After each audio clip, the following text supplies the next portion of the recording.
আর তোমরা যদি বেশি বেশি কথা বলো আমি ধরে নেব তোমরা মানসিকভাবে আসলে স্থির না। কোনটা সত্যি হবে বলো? হ্যাঁ,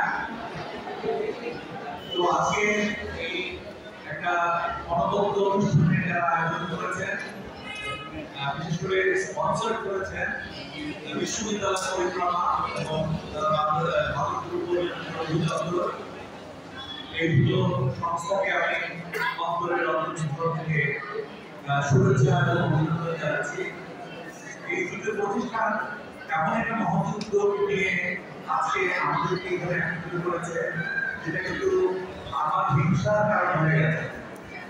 কারণ আমি ভাবছি এখানে দুটো ভাবছি না যে তোমরা এতই ভাগ্যবান যে তোমরা যারা জিপিএ ক্লাস বললেন এবং জিপিএ ক্লাস পেয়েছো, তোমরা আজকে এখানে একটা চমৎকার একটা সম্মান বা অভিমান আমি করে বরণ করে নেওয়ার একটা অনুষ্ঠানের বিষয় হতে পেরেছি। কিন্তু আমাদের সময় সেটা হয়নি। সেজন্য যেহেতু তোমরা বুঝতে পেরেছো, আমি তোমাদের জ্ঞান জন্য হয়ে আমি তোমাদের পক্ষে থেকে জ্ঞান দিতে চাই। ঠিক আছে, আমার মনে হয় তোমরা অনেক বেশি ভাগ্যবান যে আজকে তোমরা এখানে সম্মানিত হচ্ছ।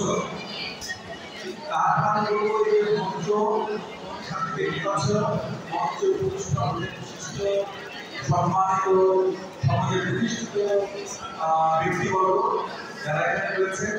তার মধ্যে অনেকে রয়েছেন, আমি নাম করছি না।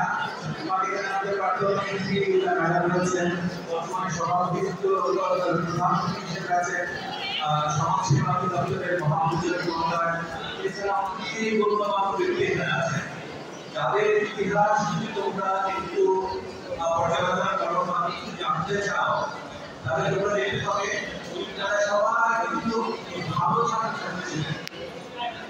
তারা কিভাবে সবাই ভালো ছিলেন, কিন্তু যারা সময়মত লেখাপড়া করেছেন, সময়মত তোমরা কিন্তু এখন সবাই কলেজ পাস করে বিশ্ববিদ্যালয়ে ঢুকে গেছো।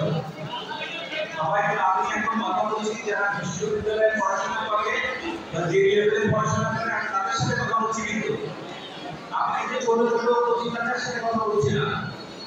সুতরাং তোমরা যারা বিশ্ববিদ্যালয়ে পড়ো, তোমাদের নৈতিক দায়িত্ব এবং তোমাদের চারিত্রিক বৈশিষ্ট্যের একটা গুণাবলী হিসেবে আমি শিখতে চাই যে তোমরা স্থির হওয়া থাকবে এবং আমরা যে কথাগুলো বলবো তোমরা সেই কথাগুলি শুনবে। আমি জানি তোমরা অনেক পথ পেরিয়ে এসেছো।